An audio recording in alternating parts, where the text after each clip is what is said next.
আমাদের দেশে অনেক সময় স্বামী স্ত্রীর মধ্যে মনোমালিন্য হওয়ার পরে স্বামী কিংবা স্ত্রী একে অপরকে বিপাকে ফালানোর জন্য বা ফেলার জন্য কাবিননামাটি লুকিয়ে রাখে।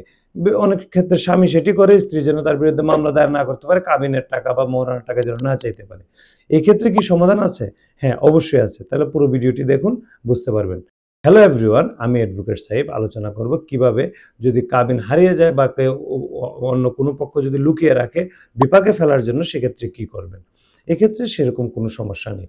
আপনাকে আপনার নিকটস্থ যে কাজী বা আপনার বিয়েটি যে কাজীর মাধ্যমে হয়েছে, আপনাকে সেখানে উপস্থিত হতে হবে এবং আপনি বর-কনের সঠিক নাম, ঠিকানা এবং বিবাহর তারিখ যদি আপনি জানান, কাজী তখন তার ভলিউম থেকে ওই তারিখে আপনাদের বিবাহের যে নিবন্ধনটি সেটি আপনাকে একটি জাবেদা নকল বা সার্টিফাইড কপি প্রদান করবে। এক্ষেত্রে হয়তো কিছু ফি রাখবে, সামান্য ফি দিয়ে আপনি এই কাবিননামাটি নিতে পারবেন। আশা করি বুঝতে পেরেছেন এবং এটি যেহেতু একটি গুরুত্বপূর্ণ ডকুমেন্টস, অবশ্যই চেষ্টা করবেন ১ কপি আপনার সংরক্ষণে রাখার। এক্ষেত্রে আপনাকে কোনো ধরনের ঝামেলা পড়তে হবে না। ধন্যবাদ।